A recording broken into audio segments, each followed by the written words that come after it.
A'udzubillahi minasyaitonirrajim. Bismillahirrahmanirrahim. Assalamualaikum warahmatullahi wabarakatuh. Apa khabar sahabat semua? Kembali lagi bersama saya Syarul. Terima kasih sebab dah klik video ni. Semoga yang menonton video ni ditambahkan rezeki dan dipermudahkan urusan dunia dan akhirat. Selamat datang ke Ruang Asrar, segmen baru dalam channel Syarul Chapters, khas untuk korang yang suka cerita penuh rahsia dan tanda tanya. Ruang Asrar ni tempat kita kupas kisah-kisah seram yang korang hantar, cerita yang tak semua orang berani nak kongsi. Setiap kisah dekat sini macam ada asrar atau rahsia yang terselindung di balik tabir. Kalau korang ada pengalaman seram atau kisah yang buat bulu roma korang meremang, hantar ke alamat email Syarul Chapter di bawah, sisi Ruang Asrar. Jom kita teroka sisi gelap yang orang lain tak pernah nampak. Bagi sesiapa yang berminat dengan baju yang saya pakai ni, boleh buat tempahan sekarang. Siapa beli dapat free stiker dan free shipping untuk semenanjung Malaysia. Pre-order sampai 7 hari bulan. Besok tinggal sehari je lagi nak tutup order.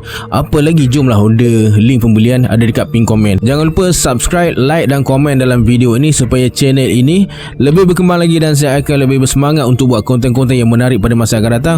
Untuk sahabat yang dah subscribe, terima kasih banyak-banyak. Saya hargai sokongan sahabat semua. Kalau ada yang nak join grup Telegram saya, link ada dekat bawah. Macam biasa, sebelum kita mulakan, jom kita baca selawat dulu. Sallallahu Rabbuna ala nuril mubin Ahmad al-Mustafa Sayyidil Mursalin. Sallallahu Rabbuna ala nuril mubin Ahmad al-Mustafa Sayyidil Mursalin. Sallallahu Rabbuna ala nuril mubin Ahmad al-Mustafa Sayyidil Mursalin.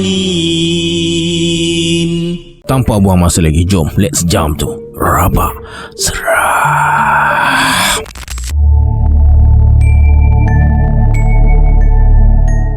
Kisah ni dihantar oleh Anissa. Kita panggil Nisa je lah. Ni kisah tentang abah dia. Nama abah Nisa ni Zainal, tapi orang kampung, saudara mara semua panggil dia Abah Pet. Entah macam mana boleh dapat nama Pet tu pun tak tahulah. Atuk Nisa pun kadang-kadang panggil dia Abah Pet juga. Pelik kan? Abah ni ada 3 orang adik-beradik, tapi 2 orang adik dia dah lama meninggal masa diorang kecil lagi. Jadi yang tinggal sekarang cuma abah seorang je. Atuk Nisa pula jenis yang alim. Dia mengaji dekat rumah. Selalunya lepas asar je, atuk mulalah mengajar budak-budak kampung mengaji. Memang meriah lah rumah masa tu. Riuh rendah dengan suara budak-budak baca Quran. Masa abah darjah 4, perangai dia memang nakal sangat, kacau sana sini. Atuk selalu pesan dengan abah, jangan main dekat pokok pisang jiran sebelah tu. Terutama sekali lepas asar. Rumah sebelah dengan rumah abah tu rumah kosong, tak ada orang tinggal dekat situ. Dah lama dah. Atuk pernah kata pokok pisang dekat situ bukan biasa-biasa, ada penghuninya. Tapi biasalah budak-budak, lagi dilarang, lagilah rasa nak cuba kan. Entah kenapa, masa tu hari Khamis lepas asar, tiba-tiba abah rasa gatal sangat nak pergi dekat pokok pisang tu. Abah kata masa tu dia rasa macam kena pukau je, lain macam sangat. Kebetulan pula atuk tak ada dekat rumah sebab ada urusan dekat surau.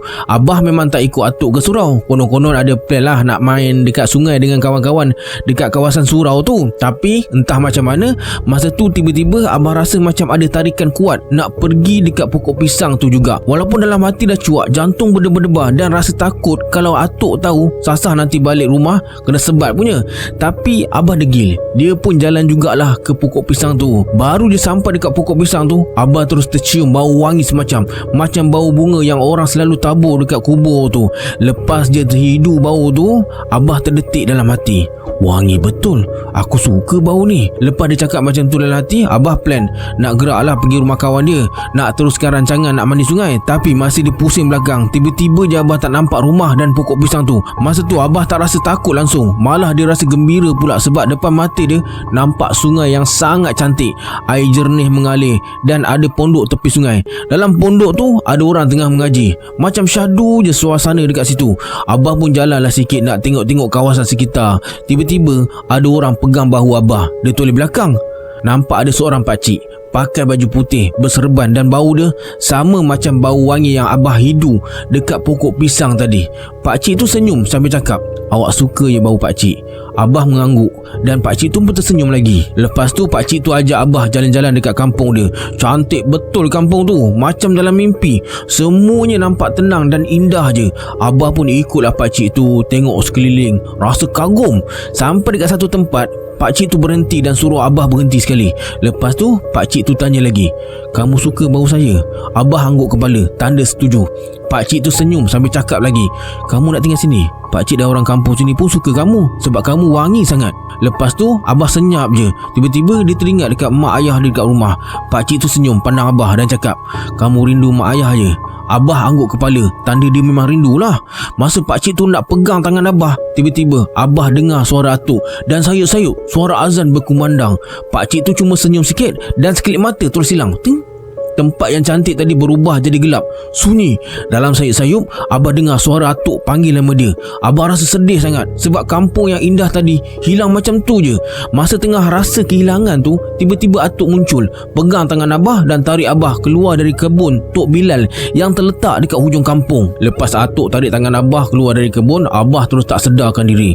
Esoknya bila Abah buka mata, dia nampak orang kampung semua berkumpul buat bulatan sambil baca Yasin. Abah dah fikir dalam hati, aku dah mati ke ni? Masa tengah keliru tu, tiba-tiba ada orang kampung nampak Abah dah sedar.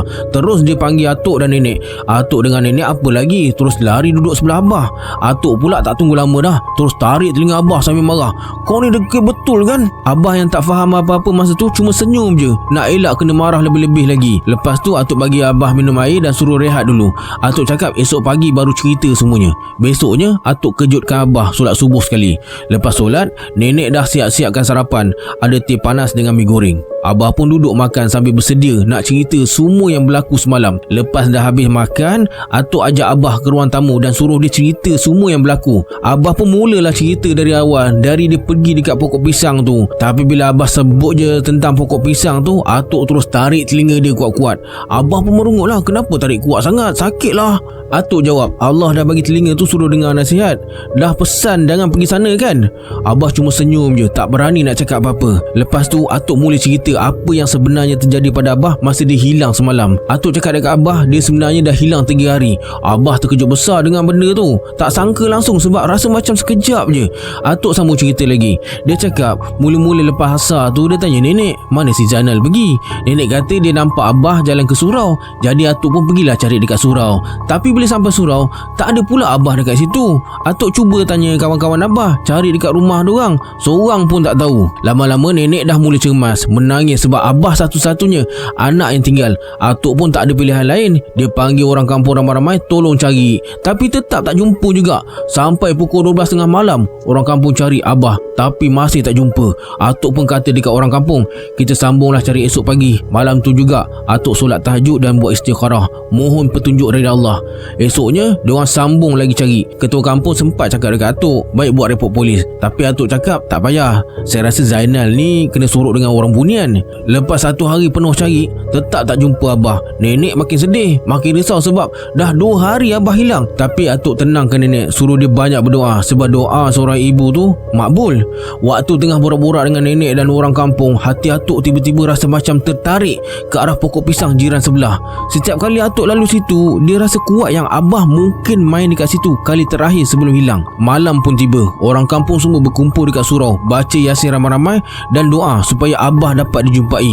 Atuk macam biasa masih teruskan solat tahajud dan istikharah, minta petunjuk dari Allah. Malam tu atuk dapat mimpi, dia nampak Abah ada dekat kebun Tok Bilal. Besok paginya lepas solat subuh, atuk terus cerita dekat Tok Bilal tentang mimpi dia malam tadi. Tok Bilal pun tak tunggu lama dah, terus ajak atuk pergi dekat kebun dia. Sampai je dekat kebun, atuk, Tok Bilal dan Pak Imam mula azan, baca ayat kursi dan panggil nama Abah. Masa diorang tengah buat semua tu, tiba-tiba Pak Imam nampak Abah duduk dekat tepi belah kiri diorang, tengah menangis. Atuk apa lagi terus berlari dukung Abah, bawa balik rumah. Masa tengah bawa balik tu, Atuk rasa badan Abah ni berat sangat. Sampai rumah, Atuk panggil nenek, suruh dia ambil air untuk siram dekat Abah, nak bagi sedar dari pingsan. Tapi walaupun dah disimbah dengan air, Abah tak sedar juga. Atuk pandang Tok Imam dan Tok Bilal dengan penuh kebimbangan, sebab Abah tak juga bangun walaupun dah hampir 2 hari terlantar. Nenek pun dah risau sangat-sangat. Hati tak tenang tengok keadaan Abah macam tu. Sampailah malam esoknya, Atuk buat ruqyah untuk Abah dengan bantuan Tok Imam dan Tok Bilal. Tengah diorang baca ruqyah, tiba-tiba Abah bangun, tapi dia cuma ketawa. Atuk mula rasa lain macam. Terus dia tanya, "Kau ni siapa? Apa kau nak dari anak aku?" Abah senyap sekejap, tapi lepas tu dia ketawa lagi. Tak henti-henti dia ketawa. Tok Imam, Tok Bilal dan Atuk terus baca ayat-ayat suci. Sampai akhirnya Abah bersuara, tapi dengan nada yang bukan suara dia. "Budak ni suka dekat aku. Dia sendiri cakap dia suka bawa aku. Jadi aku nak bawa dia balik ke tempat aku." Dia tu budak lagi, tak tahu apa-apa. Tapi benda tu berdegil, masih tak nak lepaskan Abah. Tetap nak bawa Abah pergi ke tempat dia. Atuk dah naik geram, terus suruh Tok Imam bakar benda yang ada dalam tubuh Abah tu dengan bacaan ayat-ayat suci. Benda tu mula bercakap dengan nada marah. "Nanti bila budak ni dah balik, aku akan datang balik, bawa dia ke tempat aku." Lepas kata macam tu, benda tu akhirnya keluar dari badan Abah dan Abah terus pingsan. Atuk tak buang masa. Dia suruh Tok Bilal dan Tok Imam panggil beberapa orang lelaki kampung. Semua berkumpul malam tu juga dekat rumah untuk baca Yasin supaya benda tu tak datang balik.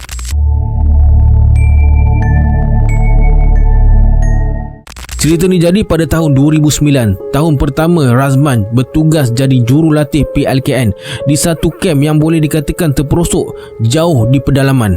Kem ni terletak di sebelah pantai timur Johor. Kem PLKN Teluk Sari, Endau Mersing. Kebetulan pula kem ni betul-betul sebelah dengan satu pulau yang memang famous dengan cerita seram. Nama dia Pulau Kerengga. Kalau tanya orang kampung atau staf dan jurulatih yang dah lama lepak dekat kem tu, semua mesti tahu pulau tu tempat orang buang ancak, buang hantu, tempat puja dan macam-macam lagi benda seram. Itu semua cerita diorang lah. Tapi sepanjang Razman lepak dekat sana, dia rasa pulau tu cantik je. Jadi Pok Razman dengan geng-geng lepak-lepak, healing masa air surut. Biasalah duduk tepi laut ni, macam-macam jenis benda boleh jumpa. Razman ingat lagi hari pertama dia lapor diri dekat kem tu. Malam tu juga dah kena salam perkenalan. Angin tak ada, ribut pun tak ada, tapi pintu bilik berdentum-dentam macam ada orang tengah hempas kuat-kuat. Perut Razman dah mula kecut dah. Seram lain macam. Yang peliknya pintu-pintu tu macam dihempas ikut irama, macam ada angin kuat dekat luar. Padahal suasana dekat luar tu senyap je. Puas Razman baca ayat kursi, tapi tak jalan juga. Mungkin bacaan dia tak betul kot. Yang pelik, kawan baik dia si Khairul siap berdengkur lagi. Lena betul tidur dia masa tu, langsung tak terganggu. Dekat 5 kali jugalah Razman terjaga malam tu, tapi dia layankan je. Demi cari rezeki, hati kena tabah. Masa tu pula dia tengah plan nak kahwin, duit nak pakai banyak. Takkanlah baru kena usik sikit terus nak cabut balik esoknya kan. Dari hari ke hari makin banyak cerita seram Razman dengar dekat camp tu, tapi dia malas nak ambil pusing sangat. Masa batch pertama Siri 6 2009 masuk, tak banyak sangat benda-benda misteri dia jumpa. Kalau histeria tu biasalah, standard lah dekat tempat macam tu. Tapi apa yang Razman dengar dari jurulatih perempuan, diorang selalu cerita pernah nampak seorang nenek duduk dekat tepi wakaf kalau dah dekat-dekat waktu maghrib. Ada juga yang kata nampak perempuan berbaju putih lalu depan dom diorang. Sebenarnya Razman sendiri memang tak pernah terserempak atau nampak benda-benda dari alam lain ni. Cuma dia dah biasa tengok orang kena histeria masa zaman sekolah dulu, masa dekat asrama. Nak dijadikan cerita, akhirnya sampai juga giliran Razman kena. Satu hari tu kawan sebilik dia balik Melaka. Tinggallah Razman sorang-sorang terkontang-kanting dekat bilik warden PL15 tu. Bilik dia pula memang betul-betul dekat hujung sekali. Kalau dari bilik nak kedai orang makan tu, sampai di situ dah boleh lah makan. Tapi bila nak balik ke bilik balik, tiba-tiba rasa lapar balik. Punyalah jauh dan terperosok. Tapi Razman tak rasa takut sangat sebab bilik dia tu satu blok dengan bilik pelatih. Masa tu adalah dalam 30 orang pelatih dekat dom yang sama. Jadi taklah rasa sunyi sangat. Malam tu pukul 3 pagi, Razman terjaga sebab angin kuat sangat. Dia bangun tutup tingkap. Lepas tu rasa nak buka lampu pula. Lepas selesai semua, dia pun baring balik dekat katil. Baru je nak pejam mata, tiba-tiba depan mata dia sendiri, kerusi study dekat bilik tu boleh bergerak sendiri ke tengah-tengah bilik. Krek. Cuak gila Razman masa tu, rasa macam nak lari keluar bilik je. Bayangkan dari tepi katil, kerusi tu boleh berjalan sendiri pergi ke tengah-tengah bilik. Luar logik akal betul. Entah berapa puluh kali Razman baca ayat kursi sampai tertidur pun dia tak sedar. Sebelum kejadian pukul 3 pagi tu, sebenarnya Razman dah pesan dekat salah seorang pelatih imam company Alpha untuk kejutkan dia sebelum solat subuh. Sedar-sedar je esok pagi, dia terjaga pukul 6.30 pagi. Nasib baik tak jadi subuh gajah pagi tu. Razman tak sampai hati nak marah pelatih tu sebab dia sendiri rasa mungkin dia dah pensan lepas kena kacau dengan penunggu kerusi dalam bilik tu. Jadi masa sarapan pagi tu, dia pun carilah imam company Alpha tu nak tanya kenapa tak kejutkan dia. Imam tu pula dengan yakin dia cakap Razman dah bangun sebab masa dia sampai dekat bilik Razman pukul 5.30 pagi, bilik tu dah terang. Imam cerita masa dia sampai tepi bilik Razman, dia dengar Razman tengah berborak dengan kawan dia. Lepas tu masa imam nak patah balik ke bilik dia ternampak dari celah tingkap bilik Razman ada orang tengah urut kaki Razman. Tingkap naku tepi katil Razman tu memang ada satu yang lompong. Jadi dari luar memang boleh nampak terus ke katil dia. Razman memang terkejut habis dengar cerita imam tu, tapi muka terpaksa cover steady lah. Mana boleh tunjuk takut, apatah lagi nak menjerit dekat situ. Padahal dalam hati Allah je yang tahu betapa seramnya masa tu. Satu lagi cerita yang Razman tak boleh lupa masa kumpulan kedua siri ke-6. Baru je dia sampai dekat camp lepas habis cuti kahwin, camp tu dah kecoh sebab ada seorang Wira. Wira ni panggilan untuk pelatih lelaki dari company dia kena histeria. Razman dengan member baik dia Ali terus pergi jenguk lah budak tu. Memang betul dah meracau teruk dah dia. Masa tu Razman tengok macam-macam pelatih lain cuba buat untuk tenangkan kawan dia orang yang tengah kesurupan tu. Ada yang bersilat lah, ada yang azan, ada yang baca entah apa-apa, dan ada juga yang tindih mamat tu. Kononnya supaya dia tak lari keluar bilik lah. Yang Melayu baca Yasin, pelatih bangsa Cina pula siap pakai tasbih besar dekat leher. Yang Kristian dah pegang rantai salib sambil baca Bible. Kelakar pun ada. Time ni lah baru semua teringat Tuhan. Razman dengan Ali cepat-cepat suruh semua lepaskan budak tu. Bila keadaan dah terkawal sikit, Ali pun mula berdialog dengan jin yang rasuk budak tu. Lepas Ali tanya apa yang jin tu tak puas hati, makhluk dalam badan pelatih tu pun buka mulut. Dia cakap dia marah sebab budak ni dah ambil barang mainan anak dia masa jogging dekat tepi laut. Jadi dia nak barang tu dipulangkan dekat situ sekarang juga. Lepas berunding dan buat beberapa perjanjian MOU, Ali pun setuju nak tolong. Jadi member Razman si Ali ni pun pergilah pulangkan kulit kerang yang jin tu kata sebagai barang mainan anak dia. Kalau tak silap 2 kali jugalah Ali pergi letak kulit kerang tu sebab kali pertama salah tempat. Mengada betul jin ni, cerewet bukan main. Yang kelakarnya benda dalam badan si pelatih tu asyik tersenyum je tapi matanya pejam. Pelik kan? Selalunya kalau orang kena histeria mesti menderam atau meracau, tapi yang ni siap senyum-senyum je. Lepas kejadian tu, budak yang kena sampuk tu terus dapat gelaran maknyum. Dah kahwin dah sekarang budak tu, anak pun dah masuk 3. Masa kali kedua Ali pergi letak balik kulit kerang tu, tiba-tiba timbul pula idea gila si Razman ni. Kau memang duduk dekat sini ke? Ya, memang aku duduk kawasan ni. Jadi kau selalulah masuk bilik ni? Ya. Kalau macam tu, aku nak tanya kau satu soalan. Tanyalah. Kau tunjuk dekat aku sekarang, siapa budak dalam bilik ni yang hisap rokok, jual rokok, main judi dengan yang selalu pecahkan loka? Boleh? Masa tu Razman perasan ada beberapa pelatih lain yang tiba-tiba berdesup, lari keluar tinggalkan bilik. Agaknya terasa dah tu. Yang jin dalam badan budak ni pula diam je, tak nak bagi kerjasama langsung. Hampir betul.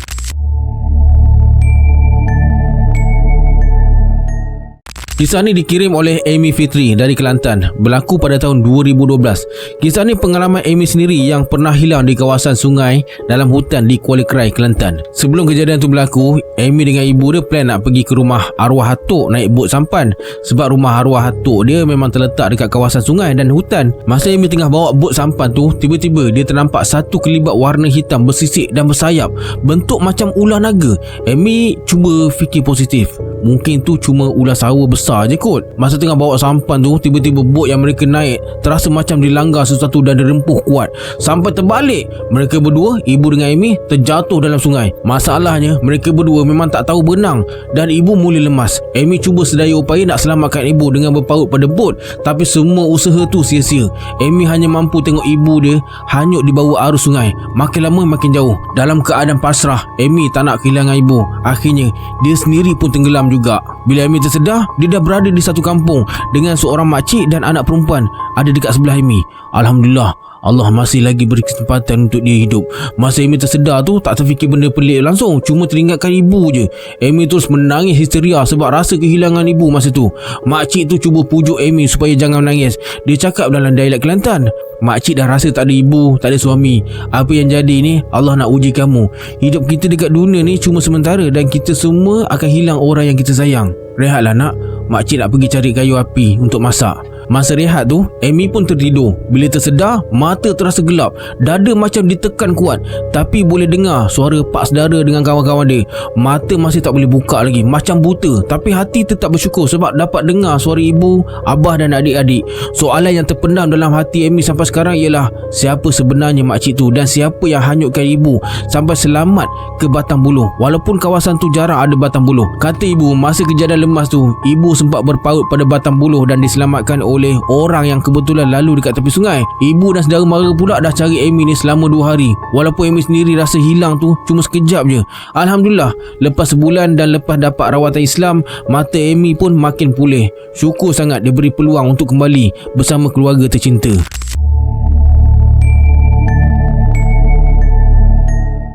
Kisah ni berlaku masa Amy dah dewasa. Dipendekkan cerita, adik Amy ni memang suka bela banyak kucing.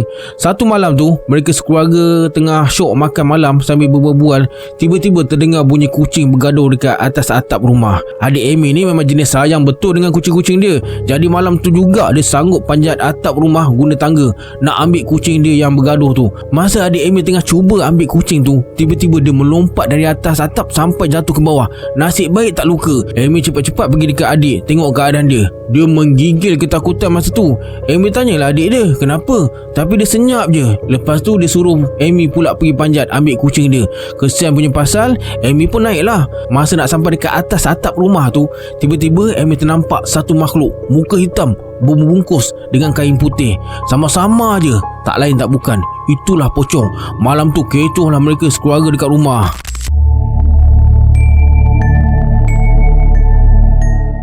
Cerita ni berlaku tahun 2019 masa keluarga Amy kena sihir.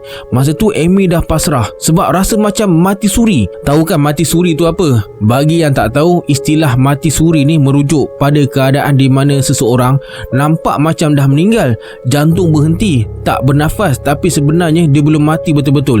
Biasanya lepas beberapa minit atau jam, orang tu akan sedar balik macam biasa. Amy mati suri, tapi lepas azan subuh, Alhamdulillah, Amy boleh bernafas balik. Sebelum Amy hampir dikatakan meninggal tu, dalam minda bawah sedar, dia bermimpi nampak 4 orang Sami Siam dari Thailand.